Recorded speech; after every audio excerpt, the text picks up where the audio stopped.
สหรัฐอเมริกาการค้าเสรีเดี๋ยวเบลอคำว่าเสรีให้พี่นิดนึงนะอีกนิดเบลออีกเยอะไปประมาณนี้คือเบลอแต่ยังอ่านออกสหรัฐอเมริกาการค้าเสรีแบบเบลอคลิปนี้แหละมันเป็นอย่างนี้ค่ะเพราะว่าตอนนี้การค้าในสหรัฐอเมริกานะคะเขาก็เริ่มจะตัวเขาเองเริ่มสงสัยว่าเฮ้ยความเสรีของการค้าสหรัฐอเมริกานี่มันดีจริงๆป่าววะมันจะยังทำให้สหรัฐอเมริกาสามารถรักษาตำแหน่งของตัวเองในการเป็นประเทศเศรษฐกิจอันดับหนึ่งของโลกได้หรือเปล่าหรือเราต้องลองแบบอื่นไหมเผื่อมันจะแข็งแกร่งกว่านี้ก็เลยทำให้ตอนนี้นะคะรัฐบาลสหรัฐอเมริกาเนี่ยเข้าซื้อหุ้นในตลาดในบริษัทเอกชนใหญ่ๆแล้วหลายแห่งและบอกเลยว่าบริษัทเอกชนที่รัฐบาลสหรัฐเข้าไปซื้อเนี่ยนะคะเป็นบริษัทเอกชนที่มีความสำคัญทางด้านกลยุทธ์การค้าและการสงครามระดับโลกแต่วิธีนี้มันมีข้อดีข้อเสียยังไงมันเอามาจากไหนเหรอแล้วต้นฉบับเขาทำไว้จึ้งขนาดไหนเดี๋ยวคลิปนี้เล่าให้ฟังสนับสนุนสหรัฐอเมริกาการค้าเสรีแบบเบลอๆแล้วมันจะดีหรือไม่ดีกันได้ที่QR code นี้ค่ะหรือว่าสนับสนุนช่อง Side Money Monster กันได้ง่ายมากๆเลยนะคะกดไลค์กดแชร์กดคอมเมนต์มาคุยเล่นกันหน่อยแล้วก็ที่สำคัญอยากให้ทำที่สุดคือกด Subscribe เอาไว้ให้หน่อยนะคะและเรากำลังซาวเสียงกันอยู่ค่ะว่าถ้าเราจะมีอีเวนต์แบบเจอกันออฟไลน์เรียกว่าแฟนมีตก็แล้วกันอยากมากันไหมอยากมาทำอะไรกันคอมเมนต์เอาไว้เลยนะคะขอบคุณค่ะ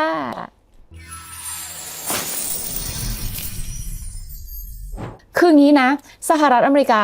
จะถามว่ามันจะเริ่มไม่หวั่นไหวได้ยังไงว่าไอ้การค้าเสรีที่มีมาตลอดมันดีหรือเปล่าเพราะว่า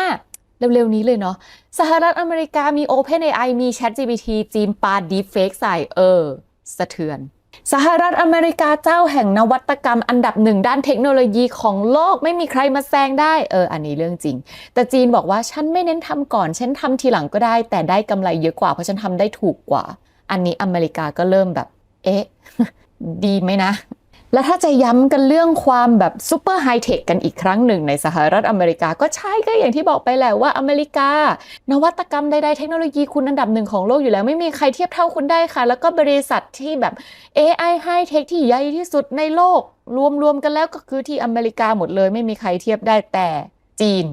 ครอบครองแร่เอิร์ธไปแล้ว 90% คือถ้าไม่มีแร่เอิร์ธอเมริกาก็ผลิตเทคโนโลยีไม่ได้ยังไงจนสุดท้ายไปมาจีนซึ่งเป็นประเทศที่ก็ผลิตที่หลังผลิตถูกกว่าแล้วรัฐบาลสนับสนุนอีกรัฐบาลจีนนะสนับสนุนแบบอุตสาหกรรมไหนบริษัทไหนอัดเงินแบบอันลิมิเต็ดอย่างนั้นเลยแล้วผลลัพธ์ออกมาเป็นไงก็ที่เราเพิ่งเจอกันเมื่อช่วงปลายปีแล้วก็ต้นปีที่ผ่านมาที่เรียกว่าสินค้า over capacity จากประเทศจีนสินค้าจีนหลั่งไหลทะลักออกมาในโลกใบนี้ท่วมโลกแล้วก็อเมริกากับยุโรปออกมาบอกว่าเฮ้ยมันไม่แฟร์เลยนะในการแข่งขันนี้ที่รัฐบาลจะมาเอาแบบเงินทุ่มให้ขนาดนี้แล้วก็มาแข่งกันในโลกไม่แฟร์เราไม่ควรทำแบบนี้หรือเราควรทำวะใช่มันก็เริ่มเกิดเป็นความลังเลของรัฐบาลสหรัฐอเมริกาขึ้นนะคะว่าแบบห้ามจีนทำไม่ได้หรือว่าเราจะต้องห้ามไม่ได้งั้นเข้าร่วมเลยไหมมันก็เลยเกิดเป็นความเบลอๆเส้นบางๆเกิดขึ้นกับคำว่าการค้าเสรีของสหรัฐอเมริกานะคะเพราะว่าตอนนี้รัฐบาลของสหรัฐอเมริกาเนี่ยเข้าไปซื้อหุ้นก็เรียกว่าเยอะประมาณหนึ่งด้วยนะในบริษัทเอกชนเนี่ยรัฐบาลสหรัฐอเมริกาซื้อหุ้นที่ไหนบ้างมี Intel 10% Intel บริษัทผลิตชิปเนาะซื้อหุ้น 15% ใน MP Material ซึ่ง MP Material เนี่ยเป็นบริษัททำการขุดเหมืองแร่เอิร์ธบริษัทเดียวในประเทศสหรัฐอเมริกาซื้อหุ้น 10% ในลิเธียมอเมริกาเพราะว่าลิเธียมอเมริกาเนี่ยเขาเป็นบริษัทที่โอ้โหตัวใหญ่คุมลิเธียมในแบบโซนอเมริกาเหนือเลยและนอกจากหุ้นยังมีสิ่งที่โดนัลด์ทรัมป์เขาเรียกอีกอย่างหนึ่งนะคือไม่ใช่หุ้นแบบซื้อหุ้นหุ้นที่เรียกว่าGolden Share คือไม่รู้เหมือนกันว่า Golden Share เนี่ยซื้อยังไงอาจจะไม่ได้ซื้อด้วยเงินอาจจะไปซื้อด้วยการตกลงแต่ที่แน่ๆ Golden Share เนี่ยนะมันคือหุ้นที่ยกอำนาจที่เรียกว่าวีโต้ให้กับรัฐบาลของสหรัฐอเมริกาค่ะคือมีอำนาจยับยั้งในการตัดสินใจของบริษัทนั้นเลยซึ่ง Nippon Steel ที่จะซื้อ US Steel นั่นแหละได้รับสิทธิ์นี้ค่ะ Golden Share แปลว่าบริษัทเอกชนที่ว่ามา Intel MP Material Lithium American แล้วก็ US Steel เนี่ยรัฐบาลเข้ามาเป็นเจ้าของส่วนหนึ่งหรือจะเรียกว่าเข้ามาควบคุมส่วนหนึ่งก็ได้ส่วนเหตุผลที่รัฐบาลสหรัฐอเมริกาพูดถึงในการที่จะต้องเข้าซื้อหุ้นของบริษัทเอกชนเหล่านี้นะคะก็คือเพื่อความมั่นคงของชาติค่ะเพื่อให้มั่นใจว่าประเทศสหรัฐอเมริกานั้นจะสามารถเข้าถึงเซมิคอนดักเตอร์ได้เข้าถึงแรร์เอิร์ธได้และเข้าถึงเหล็กได้โดยที่ไม่ต้องพึ่งพาจีนก็ได้แต่ถ้ามองแบบถ้าแค่ความมั่นคงมันก็คงดูดีมากแต่ถ้าเกิดว่ามองกันเรื่องการค้าเนี่ยก็เป็นเส้นบางๆเบอร์ๆอีกนั่นแหละว่าแบบดีแน่เปล่าที่รัฐบาลเข้ามาเพราะว่าวิธีการที่รัฐบาลเข้ามาเป็นส่วนหนึ่งในการเป็นเจ้าของหรือส่วนหนึ่งในการควบคุมบริษัทเนี่ยมันเหมือนกับเปลี่ยน process การตึงของวิธีการ work ของเศรษฐกิจสหรัฐอเมริกาแบบเยอะเหมือนกันนะเพราะเอาจริงๆเท่าที่ตาเห็นเลยแบบเดี๋ยวนี้ก็คือการที่รัฐบาลเข้าไปถือหุ้นบริษัทเอกชนมันมีผลกับราคาหุ้นทันทีจ้ะดูเลยหุ้นจะ MP จะ Intel และตารางนี้คือ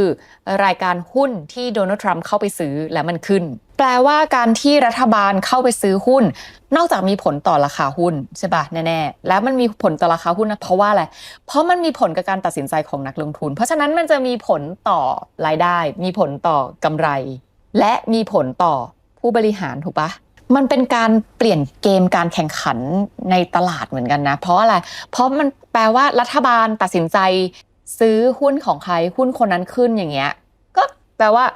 รัฐบาลมีสิทธิ์ในการเลือกผู้ชนะในตลาดได้อะดิใช่ปะสิ่งนี้ก็คือสิ่งที่ทำให้ทรายนะพูดตั้งแต่แรกเลยว่าคำว่าการค้าเสรีของอเมริกาวันนี้มันต้องเบลอมันลงไปอีกนิดนึงและวิธีการที่รัฐบาลสหรัฐอเมริกาทำวันนี้ถามว่าเหมือนใครมันเป็นโมเดลที่เรียกว่าเสมือนก็ไม่เชิงจะคล้ายๆก็ประมาณนั้นกับรัฐบาลจีนค่ะซึ่งประเทศจีนเนี่ยนะรัฐบาลจะเข้าไปถือหุ้นของบริษัทเอกชนเป็นเรื่องปกติค่ะและประเทศจีนเรียกสิ่งนี้ว่าการค้าแบบรัฐควบคุมหรือว่า state own พอดูอย่างนี้แล้วมันก็เริ่มรู้สึกว่าแบบเอ๊ะหรือนี่คือวิธีการที่สหรัฐอเมริกาจะใช้เพื่อจะต่อกรกับจีนเพราะว่าที่ผ่านมาเนี่ยมันมีแต่บอกว่าจีนลอกอเมริกาอย่างงู้นอย่างนี้อเมริกาเห็นอย่างนี้แล้วก็แบบเอาดิถ้างั้นเดี๋ยวคราวนี้นะลอกกลับเลยลอกมาลอกกลับไม่โกงอย่างนี้เพราะเท่าที่ทรายทำข่าวมาเนี่ยนะมันจะเห็นชัดเลยว่าอ๋อ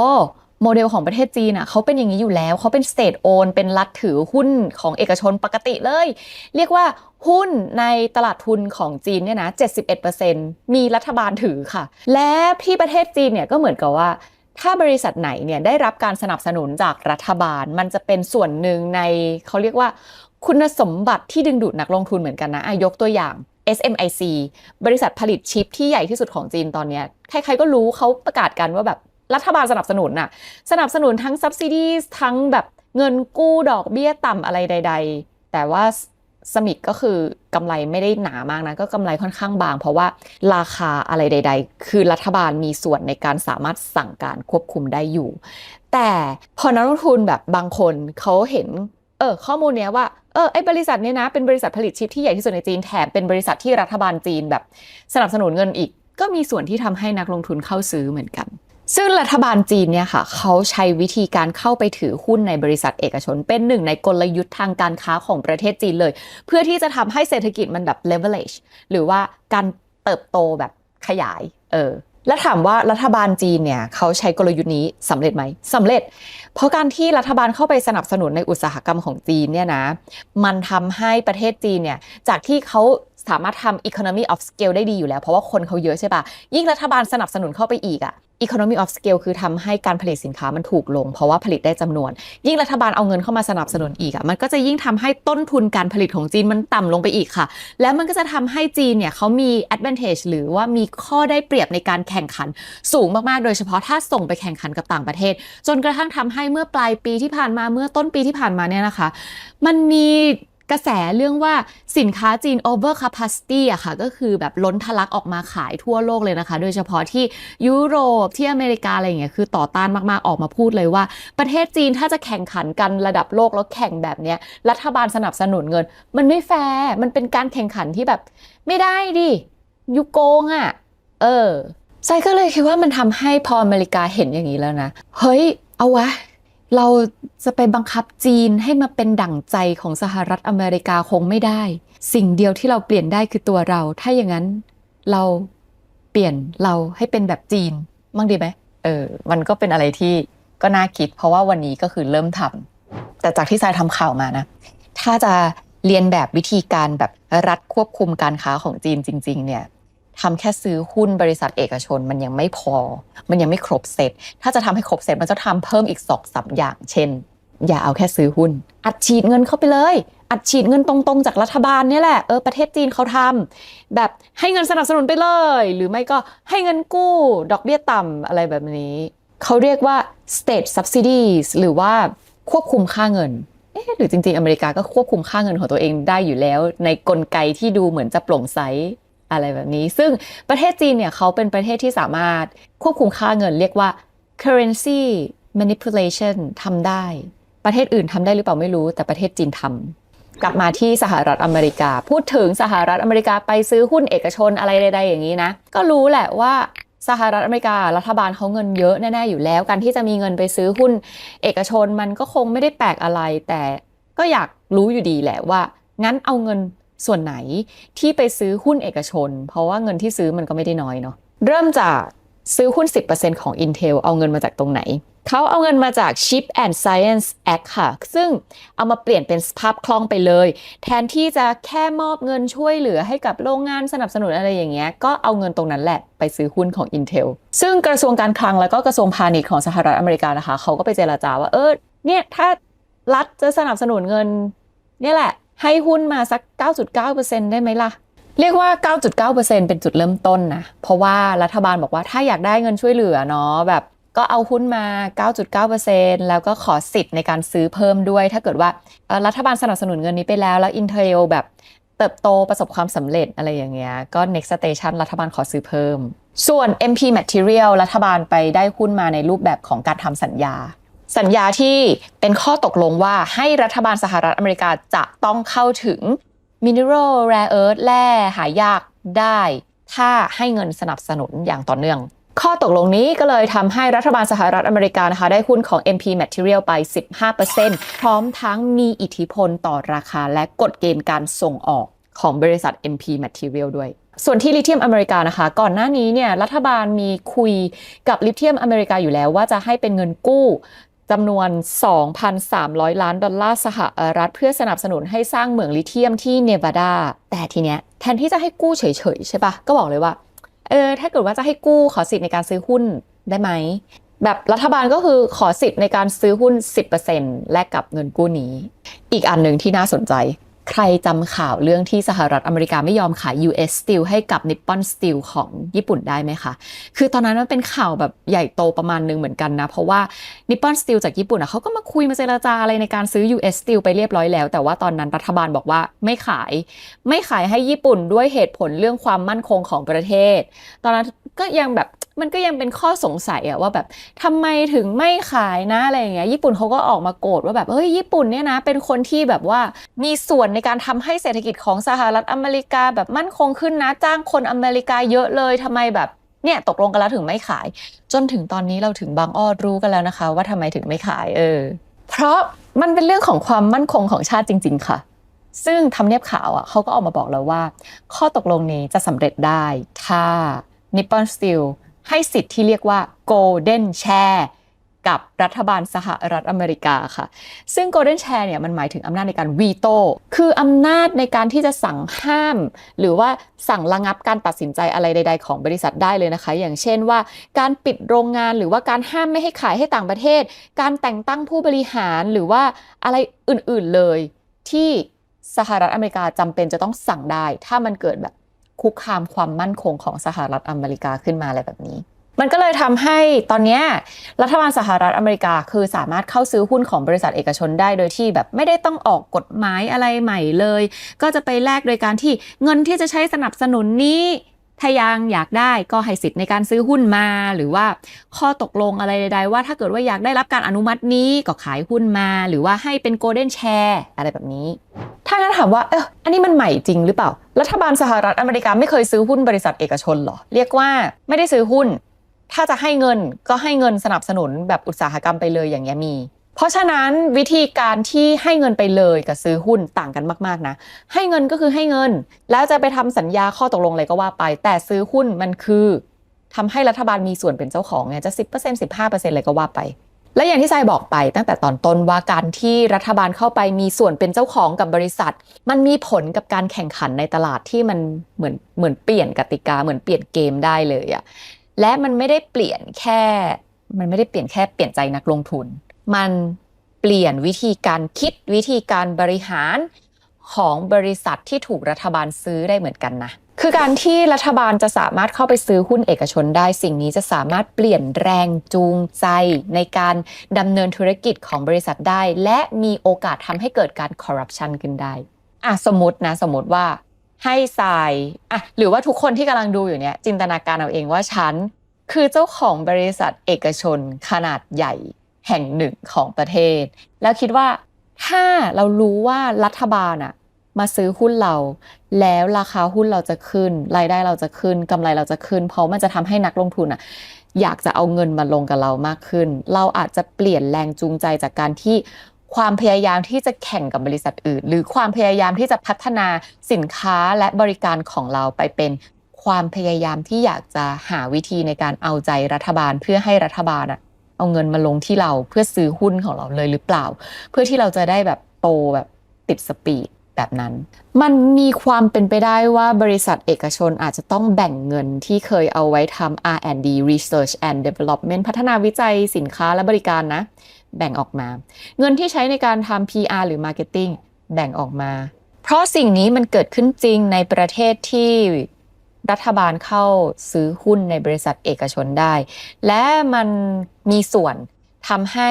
การพัฒนาหรือว่านวัตกรรมอะไรใดๆมันไม่ดีไม่เร็วไม่แรงไม่เยอะเท่าเดิมเรียกว่าความ creativity ความคิดสร้างสรรค์อะไรเงี้ยมันจะชะลอตัวลงเพราะว่าคนไม่ได้ทำธุรกิจเพื่อการแข่งขันธุรกิจแล้วไงคนทำธุรกิจเพื่อเล่นการเมืองแล้วบางทีเนี่ยนะมันจะเกิดเป็นคลื่นกระแสของการเข้าไปสนับสนุนคลื่นกระแสของรัฐเข้าไปสนับสนุนบริษัทเอกชนถ้าเกิดว่ามันมีเทรนด์อย่างเช่นทรายเคยทำคลิปข่าวเกี่ยวกับเรื่องรถ EV ในจีนที่มันเป็นคลื่นล้มใช่ปะซึ่ง